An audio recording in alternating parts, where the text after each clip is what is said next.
2010년 8월 23일 런던, 경찰들이 한 남자의 집을 방문합니다. 해당 남성이 오랫동안 연락이 안 됐기에 신변을 걱정한 동료들이 신고를 한 것이었는데요. 강제로 문을 열고 들어간 경찰들은 안방에 있던 화장실에 욕조에서 가방을 발견합니다. 악취를 풍기고 있던 이 가방 안에는 바로 그 남성이 숨진 채 들어 있었습니다. 이 의문스러운 사건 뒤에는 또 다른 사실이 숨겨져 있었습니다. 오늘 소개할 미제 사건은 영국에서 일어난 가레스 윌리엄스 사건입니다.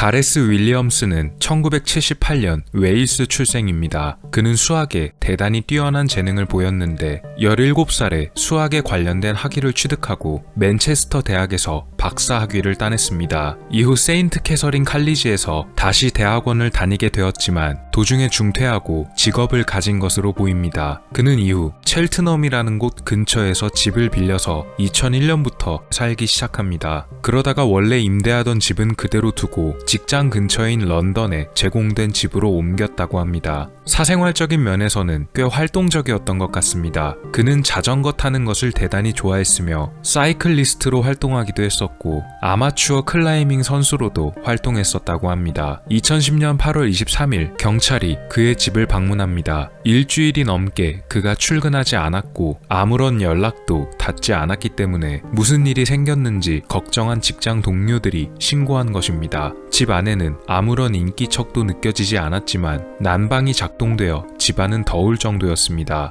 경찰들은 안방으로 들어갔는데요. 어디선가 악취가 나고 있는 듯 했습니다. 악취는 안방에 있는 화장실에서 나고 있었습니다. 욕조 안에 있는 빨간색 가방에서 고약한 냄새가 나오고 있었던 것이 원인이었습니다. 특이하게도 가방의 입구엔 자물쇠가 걸려 있었습니다. 경찰은 자물쇠를 억지로 뜯어내고서 문제의 가방을 열어보기로 합니다. 그리고 가방 안에서 그들이 발견한 것은 심하게 부패한 채 숨져있는 윌리엄스였습니다.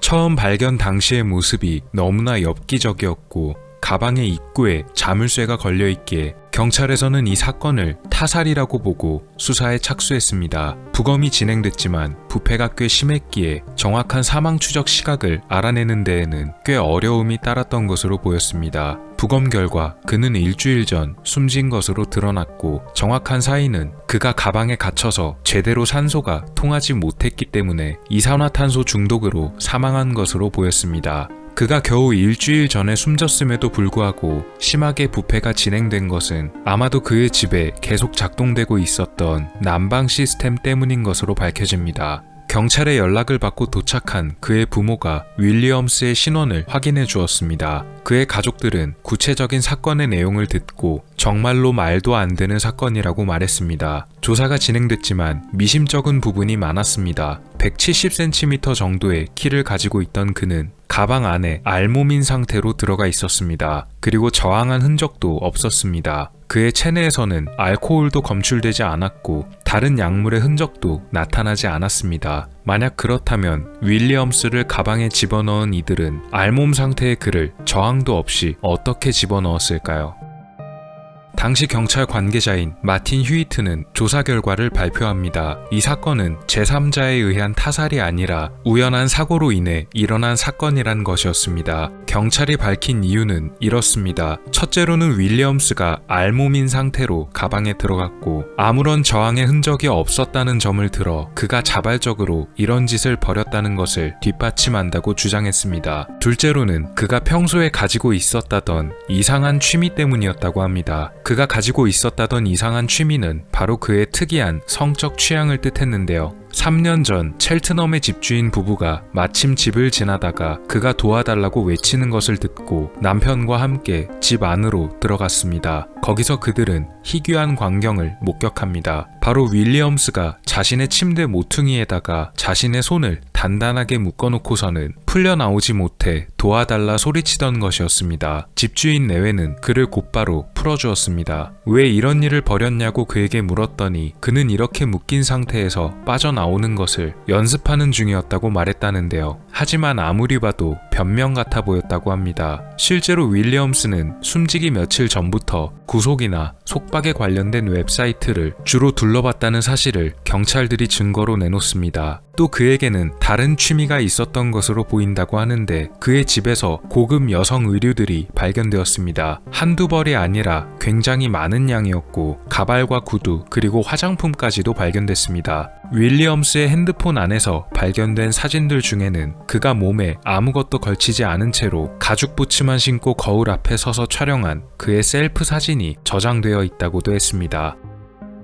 하지만 경찰이 발표한 사고사라는 결과를 반박하는 주장이 제기되기도 했습니다. 그를 부검했던 검시관 피오나 윌콕스는 여러 가지 근거를 들어 이 주장을 반박했습니다. 첫 번째로 가방과 가방에 걸려있던 자물쇠 그리고 가방이 발견된 욕조의 어디에도 본인의 지문이 전혀 발견되지 않았다는 점이었습니다. 그렇다고 그가 장갑을 낀 것도 아니었습니다. 이 점에 대해서 경찰에서는 아마도 윌리엄스가 욕조에 손을 대지 않은 상태로 몸을 굽혀서 가방 안에 들어갈 수 있는 가능성을 제시하기도 했지만 자물쇠에 지문이 없는 것에는 반박하지 못했습니다. 두 번째로 이런 식으로 몸을 가방 안에 넣은 채로 안에서 가방문을 닫고 자물쇠까지 채우는 것은 혼자서는 절대로 할 수 없다는 의문도 제기됐습니다. 사건 관계자들이 무려 400번이나 넘게 시도해봤지만 혼자서는 절대로 불가능하다는 것이 확인됐습니다. 가방 안에서 지퍼를 잠그는 것까진 어떻게 가능했지만 자물쇠를 채우는 것은 사실상 불가능이었습니다. 반대로 이것이 가능하다고 주장하는 사람도 있었습니다. 한 전직 군인은 혼자서도 이것이 가능하다며 자신의 딸을 통해서 이것을 보여주기도 했는데요. 어째서 관계자들이 계속 실패했는지 모르겠다고 합니다. 하지만 또 다른 반론도 존재했습니다. 좁은 욕조 안에서는 움직임이 제한되기에 혼자서 이걸 해내기란 어렵다는 부분이었습니다. 또 자물쇠에 지문이 없다는 점 역시도 설명되지 않았습니다. 세 번째로 그가 발견되었을 당시의 자세 역시도 그가 살아서 혼자 가방문을 닫은 후에 취하기가 어려운 자세라고 보이는 점도 지적됐습니다. 그가 살아있던 상태로 누군가 집어넣은 자세에 가까웠습니다. 경찰이 그가 몸이 묶이는 취향에 대해 발표한 것도 실제 사건의 원인으로부터 관심을 돌리기 위해 미디어를 이용한 것이라는 주장도 나왔습니다. 극히 개인적인 취미를 모든 결과로 몰아간다는 것이었습니다. 또 난방 시스템이 작동되고 있었던 건 역시도 피해자의 신체가 부패되는 것을 가속화시켜서 사망 추적 시각을 모르게 하기 위해 일부러 올린 것이라는 주장도 제기됐습니다. 검시관 피오나 윌콕스는 이런 여러 의문점을 들어 분명 그의 죽음에는 타인이 개입되어 있고 혹시나 의도된 범죄가 아니었더라도 가방에 들어갈 때 도와준 조력자가 있을 것이라 말했습니다. 하지만 경찰 측에서는 해당 사건에 대해 그다지 적극적으로 수사를 할 의지가 없어 보였습니다. 검시관을 비롯해 여러 가지 반박이 나왔음에도 마틴 휴이트 당시 경찰 부국장은 사고사를 주장했습니다. 그리고 윌리엄스에 관한 뜻밖의 사실이 밝혀집니다. 저널리스트 던컨 캠벨의 조사에 따르면 숨진 가레스 윌리엄스의 정체는 바로 영국 정보부 소속의 정보요원이었다는 것입니다. 실제로 그는 정보국 소속이었습니다. 정확히 말하자면 그는 GCHQ라고 불리는 영국의 정보기관에 소속된 분석가였으며 이후 다른 정보국인 MI6에 파견된 직원이었습니다. 그가 정보국 요원이라는 사실이 밝혀지자 경찰이 왜 수사에 그렇게 적극적이지 못했는지 또 왜 자꾸 사고사를 주장했는지에 대해 의문이 풀리기 시작했습니다. 윌리엄스의 가족들은 변호사를 고용해서 다시 한번 제대로 수사를 진행할 것을 요구합니다. 유족의 변호사인 앤서니 오툴은 검시관이 발견한 증거들을 바탕으로 재수사를 청원합니다. 이후에 또 다른 사실이 하나 밝혀집니다. 윌리엄스 사건에 대해 조사가 시작된 직후에 정보국과 경찰의 수장이 만나서 이 사건에 대한 사항을 논의했던 것이었습니다. 정보국에서는 해당 사건의 세부 사항이 구체적으로 나오지 않기를 바란다고 요청했다는데요. 그가 정보 요원이라는 점 그리고 최근 진행한 작전 때문이었다고 합니다. 이 작전은 미국의 FBI를 비롯해서 국가안보국 NSA와도 협력해서 벌인 작전이라 사실상 기밀에 붙여야만 하는 사안이었다고 합니다. 단순한 사망 사건으로 보기에는 어려웠던 것이 심지어 당시 외무장관 윌리엄 헤이 케이크까지도 이 사건에 대해서 세부사항 조사를 보류하는 증명서에 서명했습니다. 사건 조사가 미지근했던 데에는 이런 배경이 있었던 것입니다. 외무장관까지 개입되어 있다는 것이 밝혀졌기에 사실상 사건의 재수사는 많이 어려워 보였습니다. 가족들은 이런 사실을 알게 되자 해당 사건에 대해 다른 주장을 내놨습니다. 바로 그가 다른 곳에서 이미 죽임을 당하고 그의 집으로 옮겨진 다음에 소위 말하는 기술자들의 손에 의해서 사건 현장이 조작되었다는 것이었습니다. 언뜻 들으면 의문을 표할 수도 있는 주장이었지만 그의 실제 직업이 정보요원이었다는 점과 수사가 처음부터 난항을 겪었다는 점들 때문에 실제로 그랬을 확률도 무시할 수 없었습니다.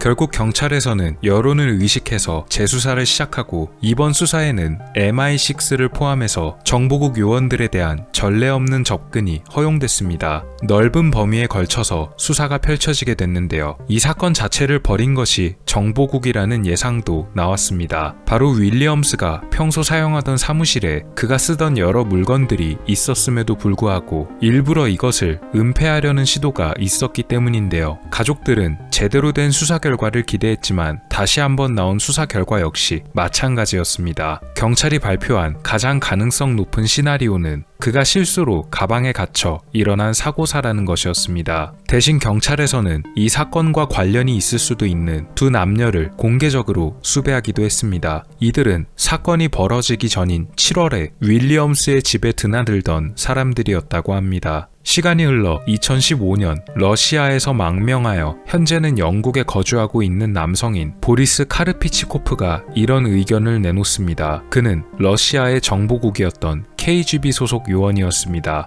그것은 바로 윌리엄스가 현재 러시아에 존재하는 러시아 연방해외정보국인 SVR 요원들에 의해 이중 간첩이 될 것을 제시받았지만 끝내 거절한 것이 사건의 원인이라는 것이었습니다. 피해자가 원래 근무했던 곳인 GCHQ 안에 정체를 숨긴 채 숨어있는 SVR 요원이 존재하고 있으며 보리스는 그 사람의 정체가 누구인지를 자신이 알고 있다는 것까지 말했는데요. 이 정체를 숨긴 러시아의 요원이 피해자에게 접근해 이중 간첩이 될 것을 제안했지만 거절당했고 그 사실이 폭로될 것이 두려웠기 때문에 러시아 쪽에서 윌리엄스를 제거했다는 얘기였습니다. 그를 제거하는 것에 쓰인 방법은 발견이 어려운 독이었을 것이라고 합니다. 과거부터 현재까지 이런 암살에 사용되는 독은 꾸준히 연구되어 왔기에 충분히 가능성이 존재합니다. 그렇다면 정체를 숨긴 채 숨어있는 요원이 누구인지 이런 사실은 어떻게 알아냈는지에 대해서 보리스는 더 이상의 답변은 하지 않았던 것으로 보입니다. 나름대로 그럴듯한 주장으로 들리기는 합니다. 현재까지도 이 사건은 사고사라고 일단락되기는 했지만 그 뒤에 숨어있는 여러 가지 요소들 때문에 사실상 미제 사건으로 보는 시각이 많습니다. 과연 이 사건의 진실은 무엇일까요? 또 이런 범죄를 벌인 것은 진짜로 그의 포섭에 실패한 다른 나라의 소행이었던 것일까요? 영국 정보요원의 의문사 가레스 윌리엄스 사건이었습니다. 오늘 미스터리 어떠셨나요? 여러분의 구독과 좋아요의 힘으로 다음에도 재밌는 미스터리로 찾아오겠습니다. 미스터리 큐브였습니다. 감사합니다.